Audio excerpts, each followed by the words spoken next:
Welcome into the Oklahoman's video studio. I'm Dave Morris, alongside the Oklahoman's education reporter, Martinez-Keel. Thanks so much for joining us. You've been a busy lady the past 24 hours, lots of education stuff happening. First, there was a Board of Education meeting down in Norman on Monday evening. We'll get to that in a second. On Tuesday morning, though, Oklahoma City Public Schools Superintendent Sean McDaniel kind of gave a state of the state, if you will, of Pathway to Greatness. Right. What did we hear at this morning? Yeah, and for those that aren't familiar, Pathway to Greatness is a massive consolidation plan where they closed 15 schools and reconfigured 17 more schools. And so he wanted to give an update along with the rest of his administrative cabinet on some of the things that have gone on since P2G has been enacted. It's the first full semester since it was enacted this past fall. This was the first semester since P2G went into action, and they've had to make quite a number of adjustments from it, but the fact that they pulled it off in the first place was something that a lot of people weren't expecting when the balls really started to get rolling. They had a lot of public meetings, they had a plan, they had literally a pathway map of how this was going to play out over a calendar. Right. And they basically made it happen over this past summer. So there was some bumps expected. Right, absolutely. And the superintendent, he was pretty open about that today, that he said there are things that we need to do better, and that this is absolutely not a victory lap, that everything has just been smooth sailing and now we're just celebrating how well that it's gone. He listed a number of ways that they want to improve and some of the challenges that they've faced along the way. For example, class sizes. That was a promise made in the original P2G plan, which was that class sizes were expected to go down in middle schools and elementary schools. And Superintendent McDaniel said today that in some cases, class sizes have actually gone up in certain schools. So there are certain teachers and parents who have said, well, when is P2G going to work for me? I'm not seeing that happening. Transportation, school bus routes have been another challenge. And we saw that at the beginning of the school year. Yes. Some kids, hey, there wasn't a bus for the kids, and so. A lot of waiting for some students, trying to wait for their bus to come pick them up or drop them off at the end of the day. That's been part of a learning curve for the school district as well. They totally had to remap all of their bus routes, and they added several more bus routes. I mean, you have thousands of students that are being directed to new schools. As certain schools closed, the kids that went to that school have to go somewhere else, and so they had to come up with a completely different plan for their bus routes, and they're all doing this at the same time that they're having a shortage of school bus drivers, which is something that is affecting school districts kind of across the board. They said they've tried to increase compensation for their drivers to improve that recruitment, and that's really going to be the key for them, is just getting enough people to cover all of those routes. That always struck me as a tough job. Yeah. School bus driver, first of all, you're driving a bus. Second of all, you got kiddos on it, so it's an important drive. Mm-hmm. So that seems like that'd be a tough job to fill. Yeah. One of the things that Sean McDaniel talked about when they were introducing this plan was the trade-ups, whether that was school counselors or more art. I think they succeeded, or perhaps they think they have succeeded in some areas, but maybe not so much yet in other areas. Right, so just to explain what trade-ups are, that is hiring more nurses, hiring more school counselors, and improving the ratio from number of students to each individual school counselor in a school building, preserving arts, PE, music in schools. Superintendent McDaniel said today there are other districts that have had to do away with those programs because they don't have the funding for them, whereas this plan is supposed to keep those alive, and especially in those elementary schools.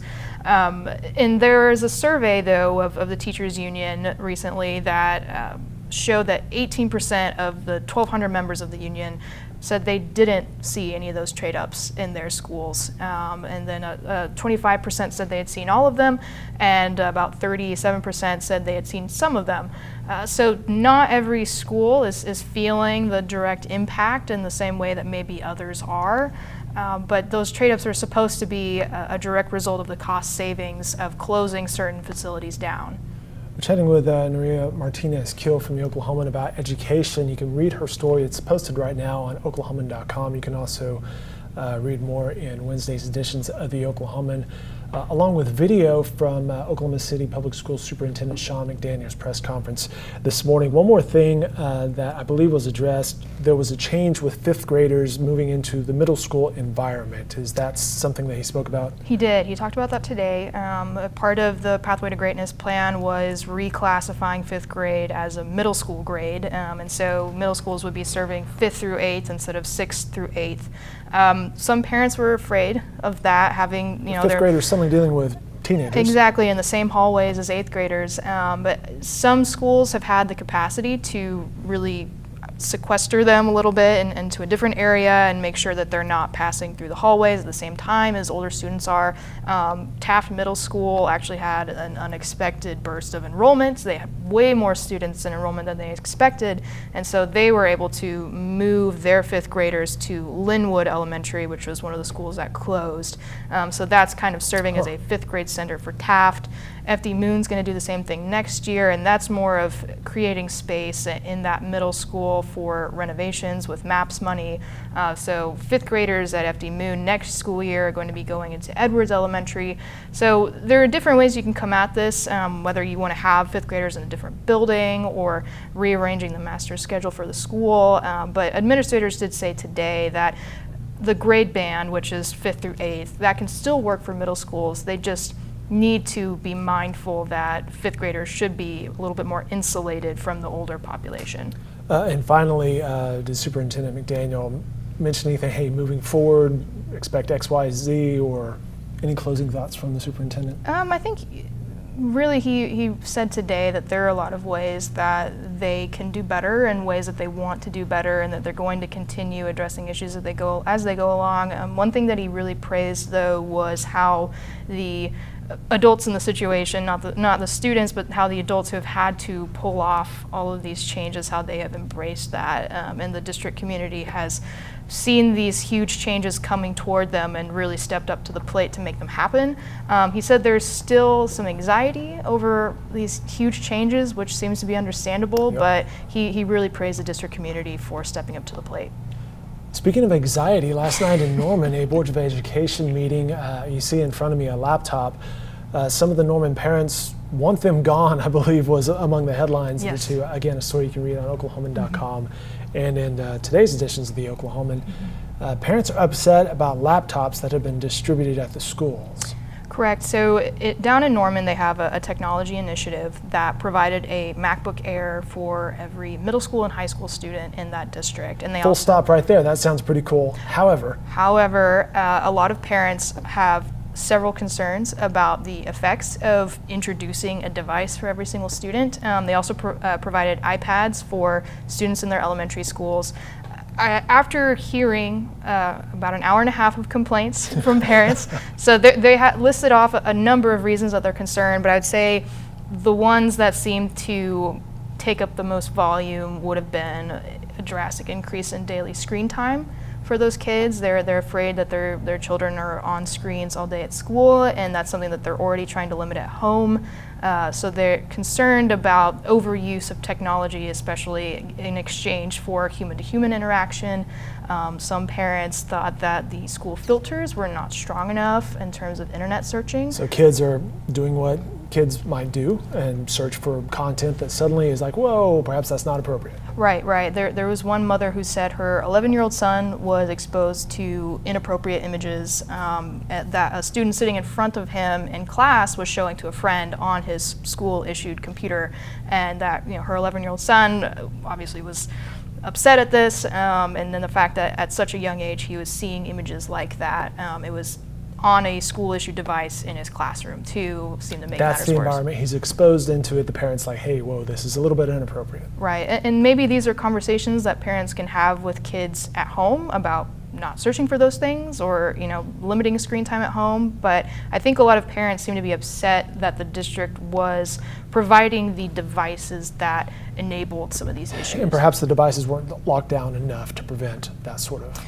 And the superintendent of Norman Public Schools said that internet filters have been addressed. He didn't get into a great level of detail on that, but he said that that is an issue that they've addressed. And a number of other issues that were listed last night that they're also in the process of creating guidelines for those. He mentioned he wanted to create more practices for schools to implement, kind of boots on the ground level, but it seems to be an ongoing process.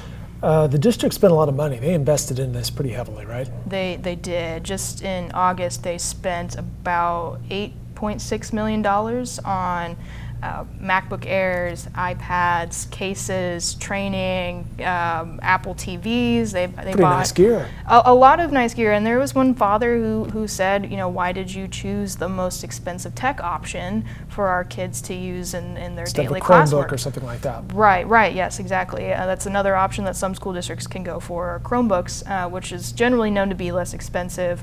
However, Apple does have, for lack of a better word, a deal with educational institutions where they sell their devices at a discounted price. So I don't want people to have the idea that they're paying retail price for every single laptop and iPad that goes into the school. Got you. Anything moving forward on this? I think it's just a further developing policy. That seemed to be one of the major concerns as well, is that the school district introduced these devices into classrooms and they said that there weren't enough measurable goals and not enough policies surrounding this initiative. And so that's something the superintendent said that they were going to continue to move forward on, is just creating more of that framework. Good stuff. She's Nerea Martinez-Keel. You can follow her work every day in the Oklahoman, of course, online at Oklahoman.com. Nice job. You've been podcasting, writing, and doing video and all sorts of stuff for us just in the past 24 hours. Yes. All right, thank you very much. We appreciate it. It's good to be here.